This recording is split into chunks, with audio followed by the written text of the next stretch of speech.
kualitatif dalam konsepnya. Kami tidak mencangkup ini faktor-faktornya itu. Tadi intinya di sini kita ini belajar tentang analisis SWOT kurikulum 2013. Enggak, jangan dilihat konsepnya. Itu konsep. Baru belum terjun konsep. Belum terjun.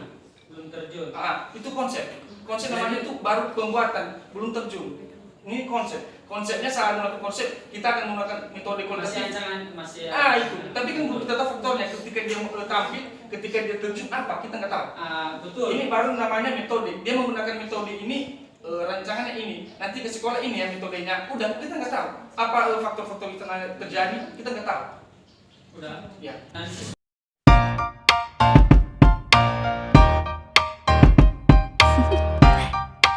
Do you want to know?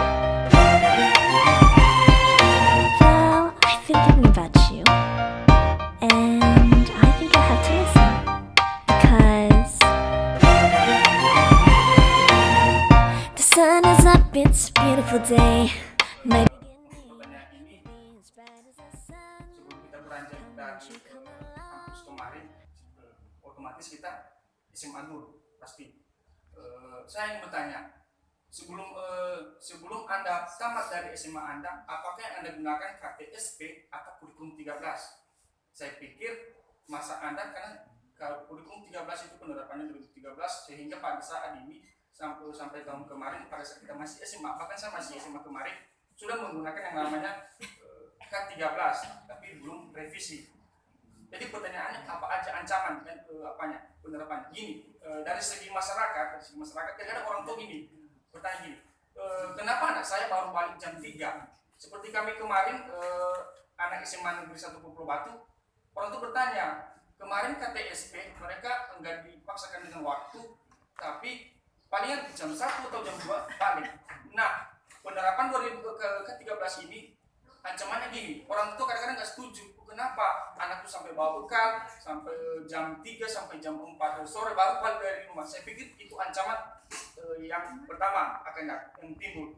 Terus kedua, saya pikir secara tidak langsung guru juga merasa tersita waktunya, yang biasanya mereka melakukan hanya aktivitas katakan 8 jam atau 14 jam, 8 jam, seulangi 8 jam, itu bisa membuat mereka jadi ini.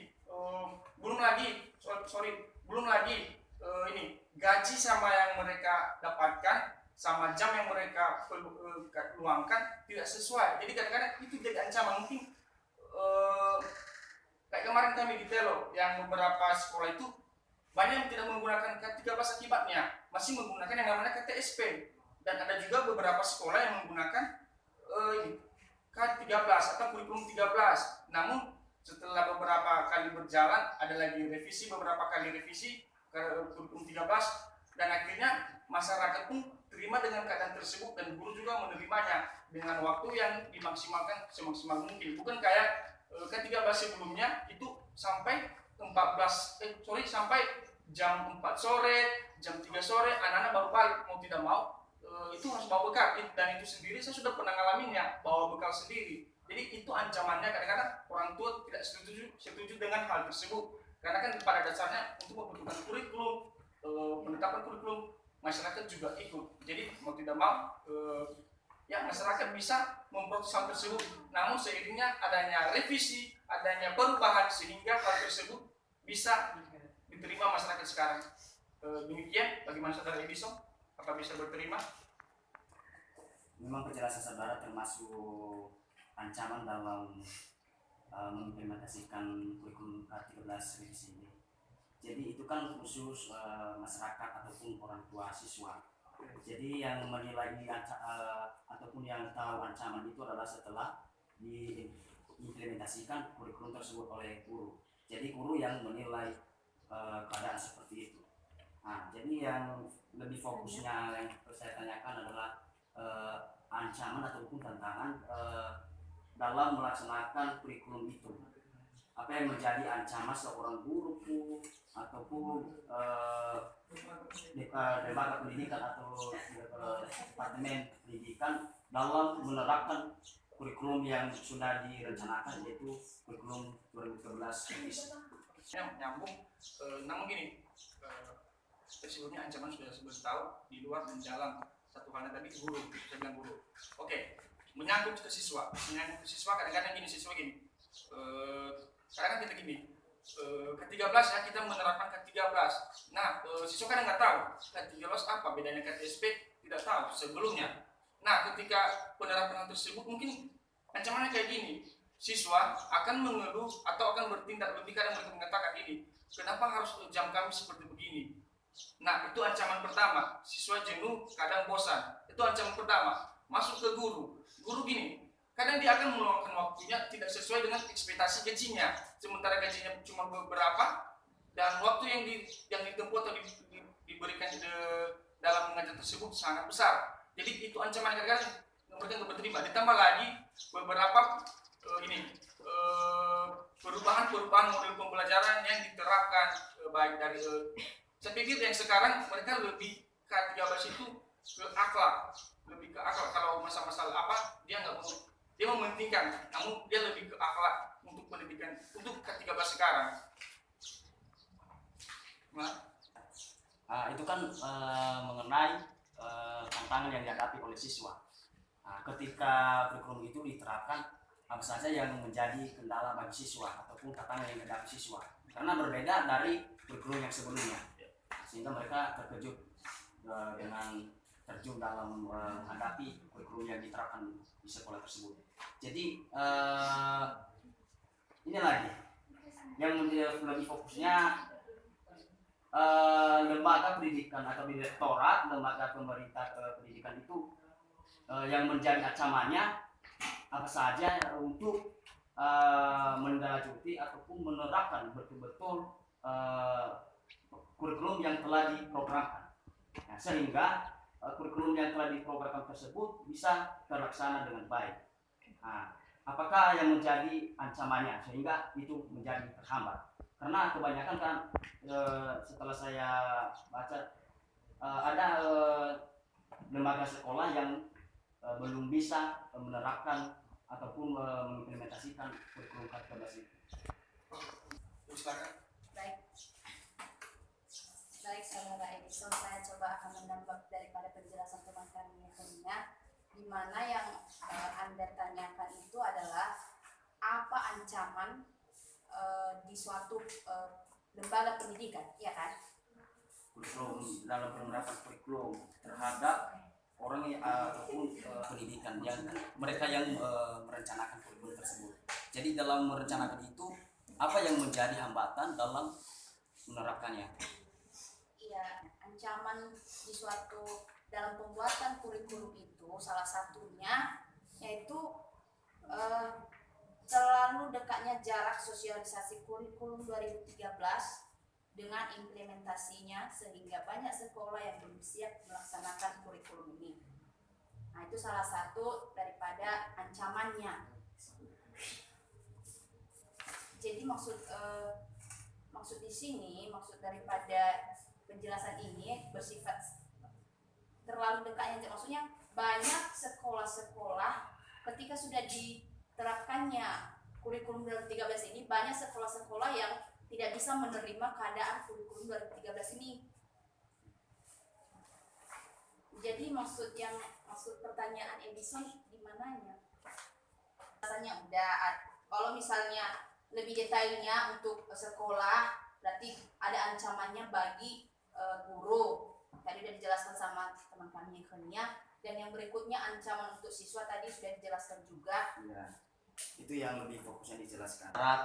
Ibarat kita kemarin kita pernah mempelajari yang namanya menganalisis usaha. Sama seperti ini.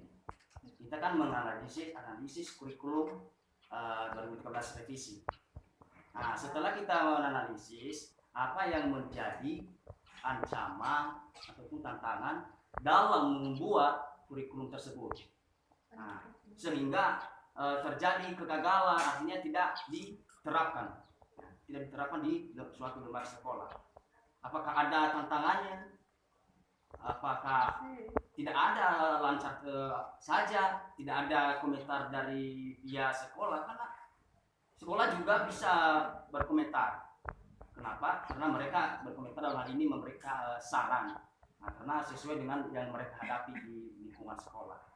Edison.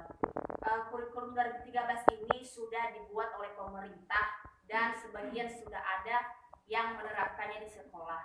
Jadi kalau misalnya kamu tanya apa tadi kelemahan yang bisa yang kamu tanyakan ini kan, apa ancaman mereka ketika mereka melakukan pembuatan kurikulum itu?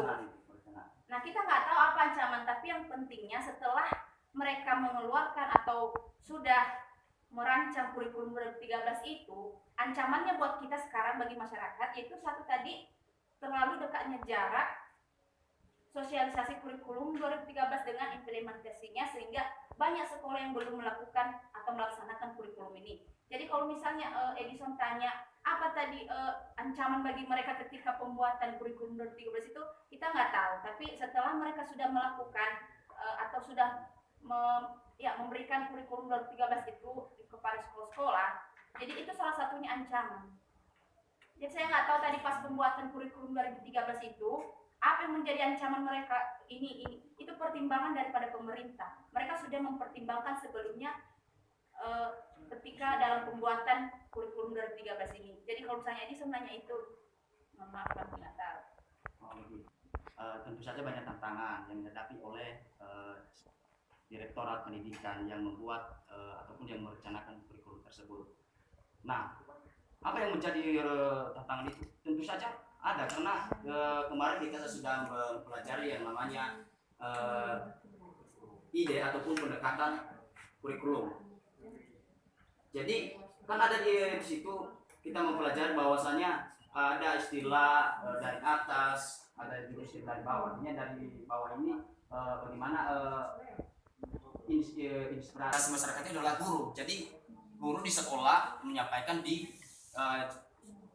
pihak pendidikan bahwasanya ini kurikulum yang diterapkan selama ini seperti ini. Jadi itu kan dalam pertimbangan oleh lembaga pendidikan. Nah, apa yang harus kita perbaiki? Kan namanya aja kan perbaiki, revisi. Jadi apa yang perlu ditingkatkan? Jadi dalam hal itu mereka kan punya tantangan. Apa yang menjadi inspirasi masyarakat, apa yang menjadi inspirasi oleh para lembaga sekolah yang disampaikan di direktur ataupun pusat pemerintah pendidikan. Oke, terima kasih. Itu dan Seperti itu ya, kami bisa, maksudnya kami akan mencoba menjawabnya. Tapi tadi kan Edison bertanya apa ancaman ketika pembuatan kurikulum 2013 itu. Tapi kalau misalnya Edison bertanya seperti yang terakhir ini, apa ya kan yang membedakan kenapa harus dibuat lagi kurikulum 2013 padahal udah ada kurikulum sebelumnya? Iya kan? ini juga. Kan itu yang tadi Edison tanya, ancaman Yang dihadapi oleh dalam merencanakan kurikulum ke-13 itu. Tentu saja kan tidak dengan senangnya saja mereka merencanakan tanpa tantangan, mereka meningkatkan bagaimana cara proses penerapan kurikulum, misalnya kurikulum KTSP. mengenai Edison.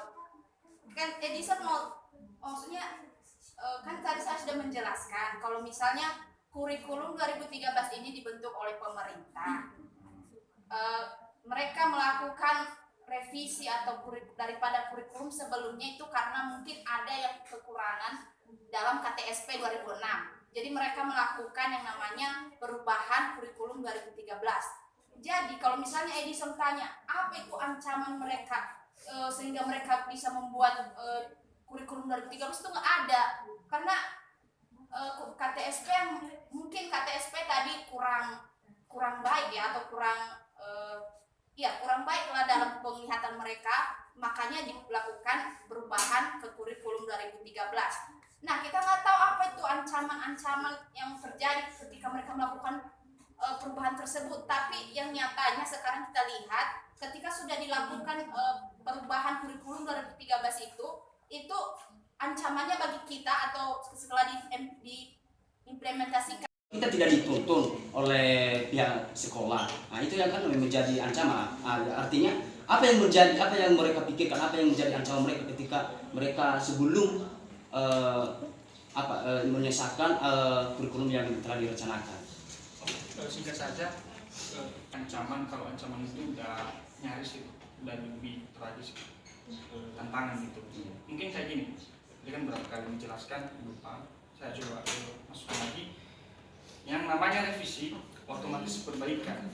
Belum lagi beberapa kali revisi. Ini mereka melakukan beberapa kali revisi. Tentu kronologi kayak gini. Orang kalau melakukan revisi ada apa? Kenapa? Nah, ada sesuatu yang kurang dan ada sesuatu yang mungkin tidak bisa seharusnya dilakukan oleh hal tersebut atau beberapa instansi tersebut mungkin mereka nggak cocok. Nah, yang menjadi penolakan pertama itu guru, masyarakat.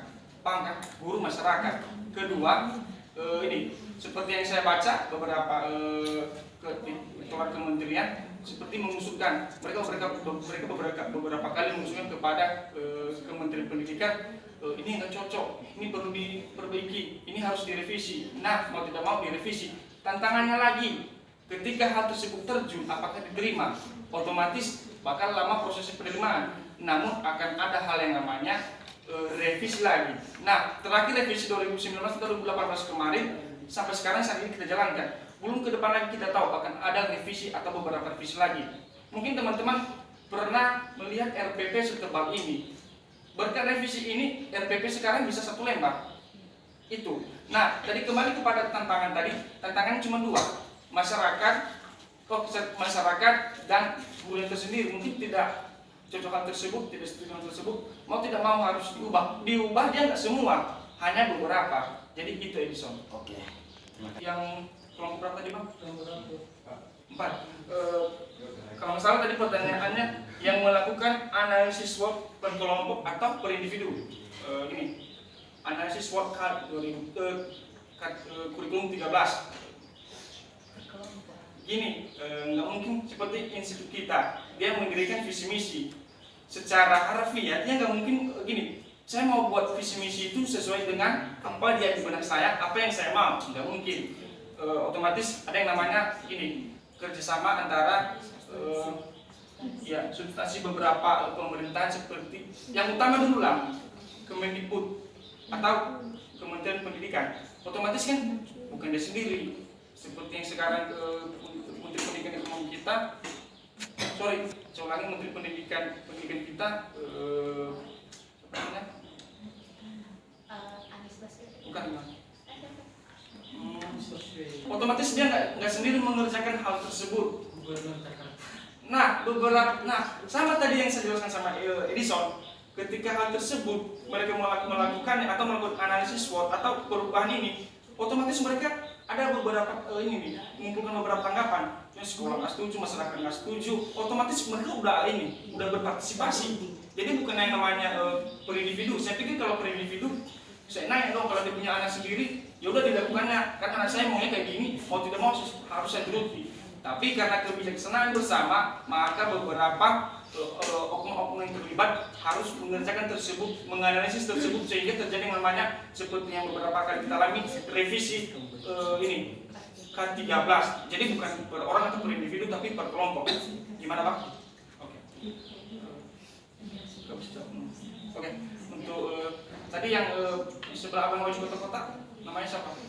Avianus. Pertanyaannya akan dijawab oleh saudara kesayangan kepada saudara, silakan.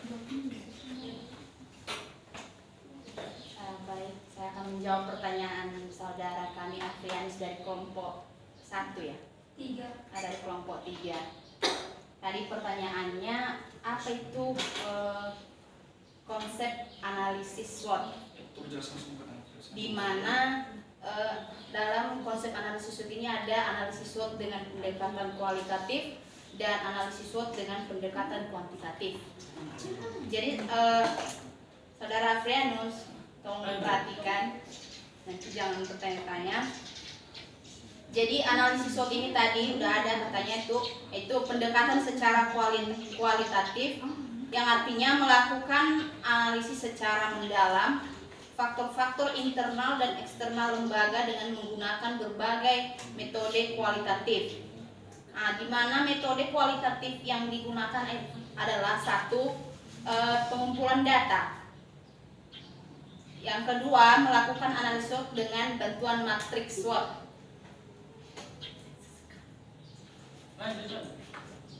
Terus. Nah, dalam pengumpulan data ini untuk pendekatan kualitatif ini tadi kan satu pengumpulan data. Nah, pengumpulan data ini dilakukan dengan menghadirkan semua stakeholder lembaga. Dapat dilakukan dengan wawancara secara mendalam, dokumentasi dan observasi. Itu pendekatan kualitatif. Dan kemudian dilakukan matriks SWOT, di mana matriks SWOT ini yaitu untuk menentukan strategi sebagai pedoman dan kerangka program pengembangan lembaga pendidikan yang harus dilakukan dengan menggunakan strategi kelemahan, kekuatan, kelemahan, peluang dan ancaman.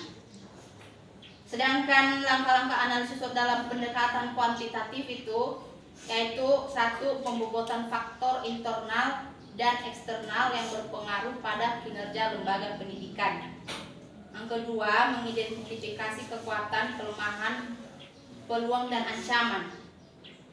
Yang ketiga, menentukan nilai rating masing-masing faktor, menghitung nilai kekuatan, kelemahan dan ancaman dari setiap faktor. Jadi maksudnya untuk SWOT dalam pendekatan kuantitatif ini artinya SWOT yang menganalisis mengenai faktor-faktor pendekatan secara maksudnya menggunakan berbagai metode kuantitatif, yang artinya data yang digunakan berupa angka-angka statistik. Jadi dalam pembuatan pendekatan SWOT, pendekatan kuantitatif ini yaitu data yang digunakan berupa angka-angka. Jadi itulah perbedaan maksudnya daripada kualitatif dan kuantitatif. Bagaimana dengan saudara Afrianus? Jadi begini, yang Anda jawab tadi itu hampir Berarti udah tahu dong jawabannya. Jadi yang saya tanyakan ini pendekatannya ini adalah konsep dalam sebuah analisis SWOT. Jadi di sini SWOT tadi itu adalah metode perencanaan strategis, berarti perencanaan.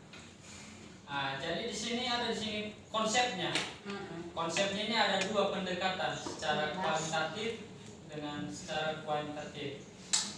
Jadi di sini lagi masuk, artinya melakukan analisis secara mendalam. Itu analisis secara mendalam itu seperti kritis dalam sebuah faktor-faktor internal. Apa saja faktor-faktor internal itu dalam pendekatan secara kualitatif? Dengan apa juga faktor-faktor eksternal dalam pendekatan secara kualitatif, dan apa saja tadi tadi Anda sudah menjelaskan metode-metode kualitatif itu dua, tentang matriks dengan apa tadi satu lagi? Matriks sama itu.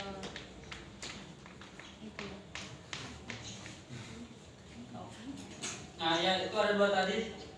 Jadi itu saya sudah paham tentang metode kualitatif. Jadi yang saya tanyakan tadi ini faktor-faktor internal dalam menganalisis pendekatan kualitatif dan faktor-faktor eksternal dalam pendekatan secara kualitatif. Sebaliknya lagi analisis SWOT dengan pendekatan kuantitatif.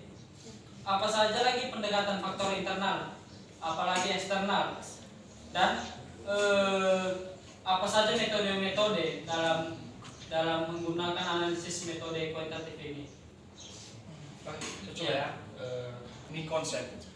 Konsep dengan atau rancangan. Oke, ini rancangan. Belum ada nanyakan faktor-faktor internal dan eksternal, itu kita tidak tahu. Karena kenapa belum terjadi. Namun dia telah terjadi saat melakukan yang namanya metode kualitatif. Oke, saya jelaskan dulu konsep analisis SWOT dengan pendekatan kualitatif. Gini teman-teman, mungkin ke depan kita akan juga mengalami hal tersebut ketika kita dipilih. Kuantitatif itu nggak paham sama kualitatif. Kuantitatif yang nggak paham dia apa itu. Enggak, biar dua-duanya biar sukses ya. Biar langsung kita masuk ke implementasinya, dan langsung langsung. Kualitatif kan. Ini konsep. Nah, sebelum mereka melakukan hal tersebut, melakukan analisis, mereka konsep. Oke, gini. Ke depan kan kita kayak gini. Teman-teman pasti nggak ada yang namanya melalui S1 tanpa yang namanya penelitian, betul kan? Otomatis itu random berbagai. Kita mau gunakan metode kualitatif atau kuantitatif. Nah, menyangkut penjelasan pertanyaan yang tadi, saya coba menjelaskan kualitatif. Metode kualitatif itu dengan menggunakan metode cara bertanya langsung, wawancara dengan data.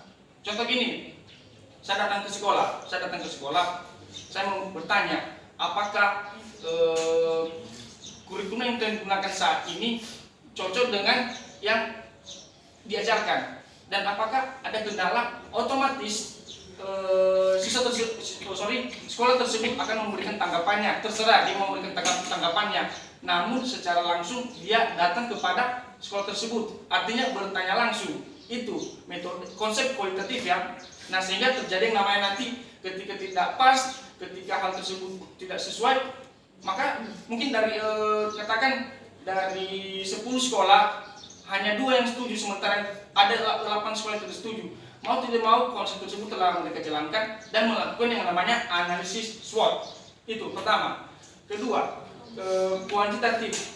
Oke, metode kuantitatif ini tadi sudah dijelaskan saudara kesayangan, menyangkut angka-angka. Gini, mungkin teman-teman ke depan juga sama seperti saya bilang tadi akan mengalami halnya kalau dia penelitian secara kuantitatif, dia akan melakukan namanya hak angket atau menggunakan angka-angka.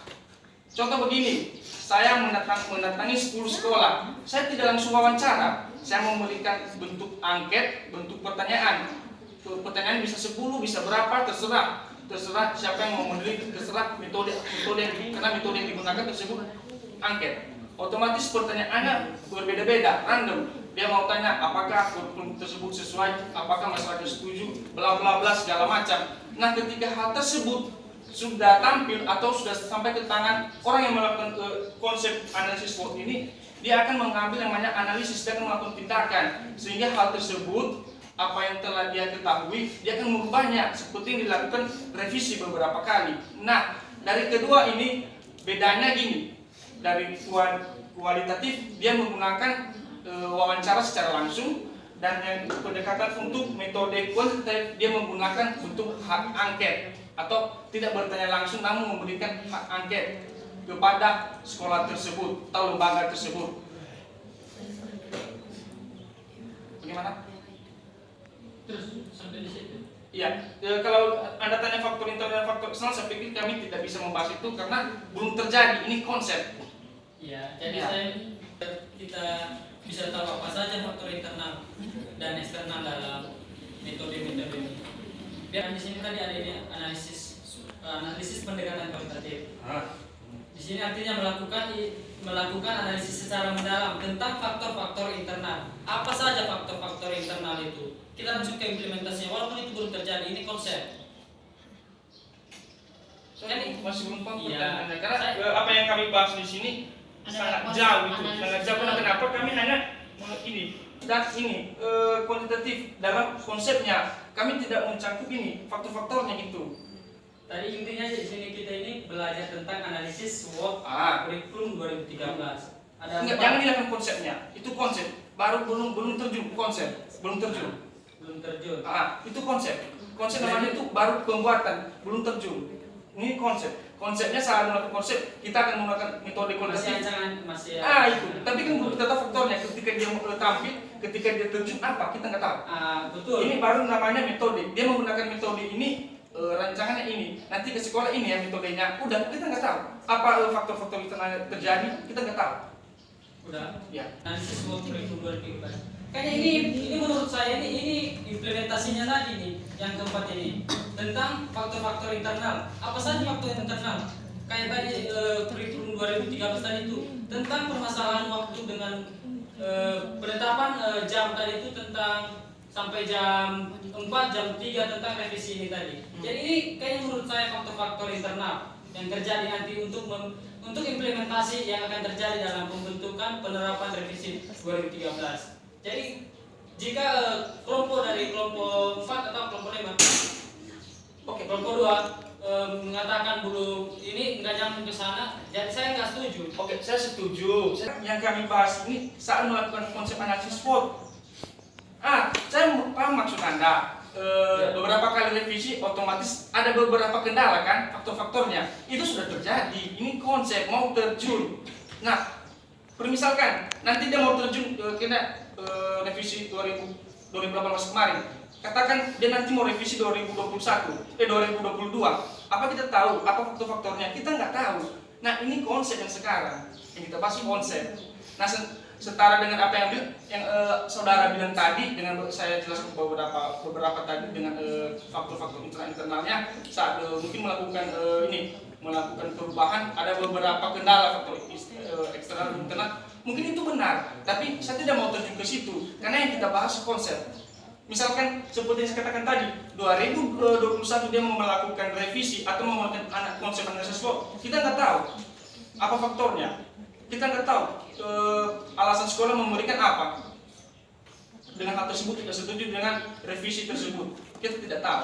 Jadi makanya saya bertahan pada saya tidak bermaksud tidak menerima tanggapan saudara, namun kita harus paham dulu konsep ini baru konsep. Belum terjun balik. Misalnya kalau sudah terjun, mungkin sama seperti yang saya sampaikan juga tadi. Ada beberapa faktor. Ya, gimana bisa diterima? Maaf sekali lagi, benar yang kita andaikan aja. Kita itu ingin sesuatu seperti ingin membeli sepeda motor. Bagaimana cara kita? Itu masih konsep itu, belum kita beli motornya. Jadi bagaimana konsep kita untuk bisa mendapatkan membeli motor itu? Banyak caranya, seperti ini tadi. Jadi kita masukkan ke analisis SWOT ini. Jadi ini perencanaan. Jadi itu sebelum lembaga atau lembaga pendidikan ini mengetahui apa saja kelemahan, kendala-kendala, berarti mereka sudah memikirkan apa saja yang akan terjadi apa saja yang terjadi.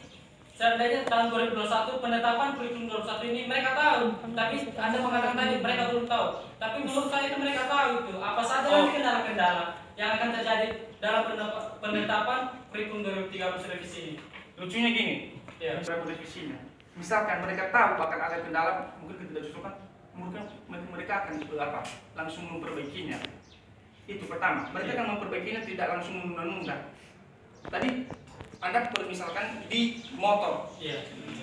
Pertanyaannya, sama enggak analisis SWOT ini dengan motor yang Anda sampaikan? Tentu tidak. Ini yang namanya menyangkut pendidikan, kita tidak bisa mengandai-andai. Tadi Anda mengandai, katakan apa tadi pas Anda mengandai-andai? Enggak, itu bagaimana cara kita agar bisa mendapatkan bukan cara untuk kejahatan. Oke. Nah, sebelumnya gini. Setiap selesai selesai perkuliahan atau beberapa kali kita perkuliahan, contohnya kami nanti selesai ini paparkan ini, otomatis ada yang namanya evaluasi. Otomatis kami dievaluasi dulu. Kami setelah evaluasi kami atau kesalahan kami ke depan itu menjadi bahan kami. Nah, saya pikir kayak itu juga mereka melakukan evaluasi. Ya, ini yang tadi menurut saya mengevaluasi. Berarti kalau tidak ada hubungannya untuk kendala yang akan terjadi jika pun penetapan revisi 2013, saya nggak setuju. Maksudnya coba diperdekat. Nah, gini kan, seandainya kalau memang lembaga pendidikan tidak tahu penetapan revisi 2013 ini tidak akan berkendala pada saat penetapan seperti di sekolah, berarti mereka itu nggak ada artinya membuat revisi 2013 pada saat ini. Jadi mereka itu karena berbeda-beda pola pemikiran masyarakat atau manusia, makanya selama perencanaan evaluasi kurikulum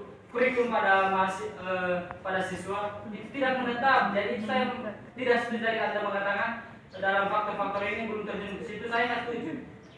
Jadi intinya menurut saya juga itu. Oke, mungkin saya terlalu jauh membahasnya. Saya bilang sudah terjadi sebelum melakukan konsep atau tidak ada kalimat konsep. Mungkin saya bilang sama. Mungkin kita sependapat. Saya paham maksud kamu. Cuman ini konsep. Misalkan kita saya bilang, misalkan 2021 dia melakukan ini, kita mungkin beda kendala, beda faktor-faktor.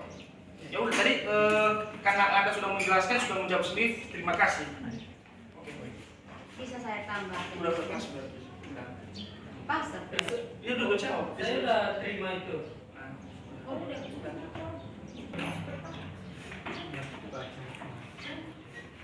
Persetujuan bersama ini kita tutup aja. Terima kasih kontribusinya teman-teman bagi tiga penanya, teman-teman audiens, teman-teman penyaji kedua, penyaji ketiga, penyaji keempat. Kami sadar banyak kelemahan, kesalahan kami di depan ini.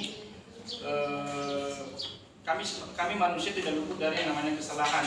Jika ada kalimat yang salah, perbuatan atau tutur kata yang tidak baik, mohon dimaafkan. Atas perhatian, saya ucapkan terima kasih. Yahoo. Tunggu.